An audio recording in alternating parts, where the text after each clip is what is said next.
Hi, I'm Jacob Mills. Welcome to the video overview of Sonic's Adventure World in LEGO Dimensions. In this video, I'm going to give a quick tour of the hub, explaining my role in its creation and looking at some of the content that it contains. To start with, a quick rundown of LEGO Dimensions and Adventure Worlds. Dimensions is a Toys to Life title, the starter pack coming with 3 characters and a full campaign, but the experience is extended through packs that unlock more characters and more levels. Additionally, each license comes with its own adventure world, an open world hub with iconic locations to explore and gold bricks, the game's primary collectible, to collect. I was lucky enough to be the designer for the Sonic world from the start of the design phase all the way through to its implementation and submission. This means that the locations were chosen by me, I blocked out the hub's layout, and all of the events, that is the races, puzzles, quests and other content that populate the hub, were designed and implemented by me. Additionally, I worked closely with the mechanics programmers and animators to hone Sonic's movement in the hubs, which is faster than his level form and has unique properties allowing him to run up walls and do loops. So, a quick rundown of the locations. I'm a lifelong Sonic fan, so designing this hub was a dream come true for me. There are a plethora of iconic locations to choose from over Sonic's 25-year lifespan, but in the end I decided that the most recognisable were those from the earlier games.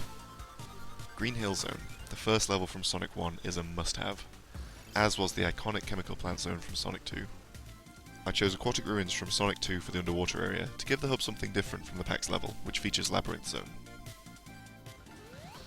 Ice Cap Zone, Carnival Night Zone, and Lava Reef Zone all feature, from Sonic 3 and Knuckles, a diverse set of levels that were absent from the recent game's Sonic Generations. Additionally represented in smaller areas are Hidden Palace Zone, which is a great little Easter egg for old fans of the series, and the Emerald Altar from the Sonic Adventure games. The Sonic world has 4 full interiors, separate spaces that allow us a little more detail and breathing room, 3 of which I laid out in a side-scroller fashion to reference the old games: Metropolis Zone, Sandopolis Zone, and Death Egg Zone. The final interior is a Sonic 2 special stage, accessed the same way it was in the original game, by hitting a star post. This is a wide variety of different locations, and I worked closely with the environment art team to ensure that this variety was possible, as Dimensions releases on last-gen consoles and must cater to their memory constraints. I fed back on the hub frequently as it was sculpted, ensuring long stretches of roadway and open space were present for Sonic to run along, and other odd design considerations. For example, I insisted that the pipes around Chemical Plant were opened up to be half pipes, in case the player gets stuck and elects to just fly out. Finally, eagle-eyed fans will notice that the hub in its entirety resembles Angel Island, the floating island first introduced in Sonic 3. Onto the events. With each of my hubs I try to focus on what makes that particular license unique. For Sonic, naturally, the focus is on his speed, so from the early stages I wanted the hub to have more races than usual, and for these to be Sonic specific, taking advantage of his unique mechanics such as rail grinding and his homing attack.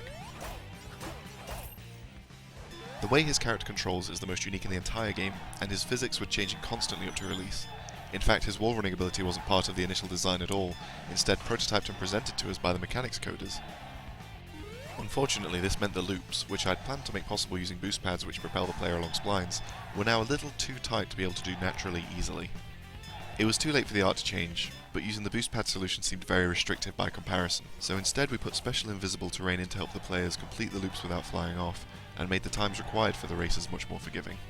In the end, though the Sonic races can be tough, with a few practice runs most players will be able to finish them off, and it feels very satisfying to nail the perfect racing line.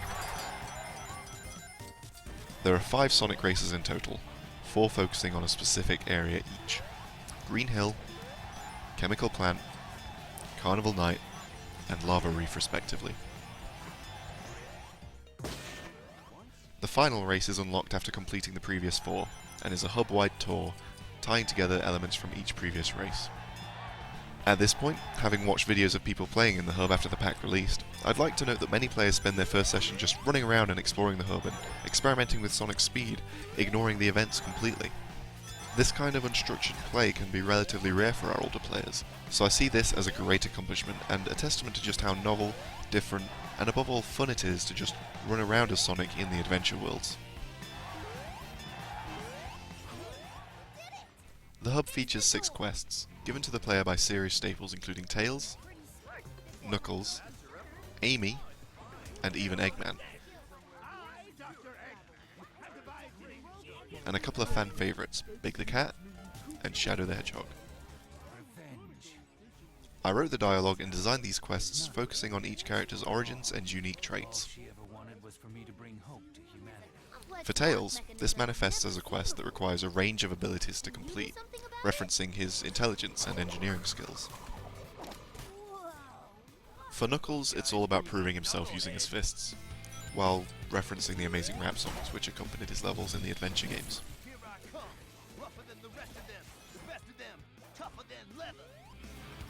For Amy, it's about defying the expectations as the damsel she was initially introduced as in Sonic CD by taking care of business herself.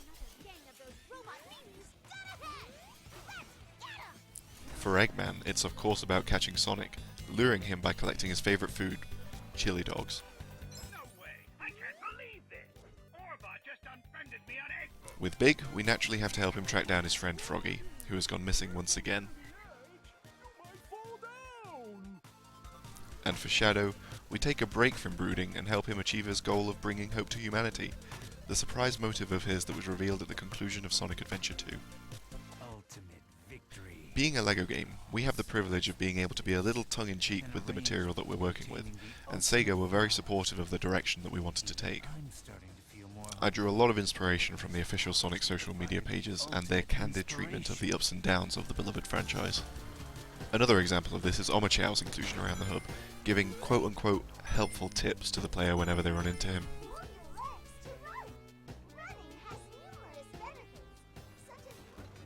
In addition to the quests, there are a set of puzzles dotted about the environment, most of which are relatively lightweight, to balance out the more involved quests and races. There are a few standout puzzles, however, all of which are sequestered away either in a cave in the hub or in one of the full interiors. Though designed by me, unlike other events in the hub, these were implemented by the tech artists, with me providing feedback to ensure they were polished and release ready. In this video I'll highlight these more complex puzzles. To start with, the Hidden Palace Zone puzzle requires the player to repeat a series of sequences they are shown, rewarding them with a visit from Eggman, and a gold brick. The Metropolis Zone puzzle focuses on the player rotating cogs to reveal chroma panels, one of the game's toy pad mechanics.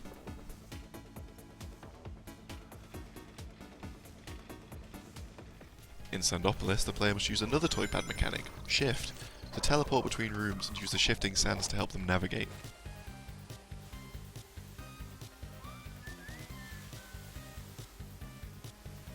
In the Death Egg, the player must use switches that invert the gravity to unlock the way to the gold brick.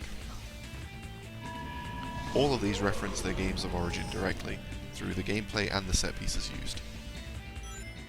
The final interior puzzle is the special stage, which in the PAX level is used as a minigame between level sections to collect bonus rings. Here in the hub, however, we have a more faithful representation, requiring the player to collect a certain amount of rings in order to obtain the gold brick. The final set of events in the hub are the Renovations, which the player must buy using studs, the in-game currency. Each of the Renovations in Sonic Hub is directly linked to a gold brick event, so each one offers a big reward for the player. First, we have the big fishing turrets, unlocking a puzzle where the player must shoot enough fish badniks in the time limit to earn a gold brick, which should kind of give you a clue to my opinion of Big's fishing stages in Sonic Adventure. Next, the Eggmobile ride in the Carnival Night Zone, unlocking a Bucking Bronco style QTE minigame. Buying the Snowboard Hut in the Ice Cap unlocks a unique snowboard race minigame, where the player can move left and right while sliding down the mountain, dodging trees and hitting rings and boost pads. Similarly, the Chow Balloon renovation unlocks a flying race, and offers a fun photo op for inquisitive players. Finally, the Tails Workshop renovation unlocks Tails' quest. Eagle-eyed fans of the series will recognise this model from Sonic the Fighters. Sprinkling these more obscure references in was a lot of fun, and catering to hardcore fans of the franchises as well as complete newcomers is something that TT prides itself on as a studio, and I love contributing to that whenever I can. That brings us to the end of this quick tour of the Sonic Adventure world. There's an awful lot of content packed into each of these hubs, but hopefully this video has given you a little insight into what goes into a hub and what my role is in their creation. My portfolio, including a more detailed breakdown of my responsibilities at TT, can be found on my website, jacobmills.co.uk. Thank you for watching, and don't hesitate to get in touch if there's anything that you wish to discuss.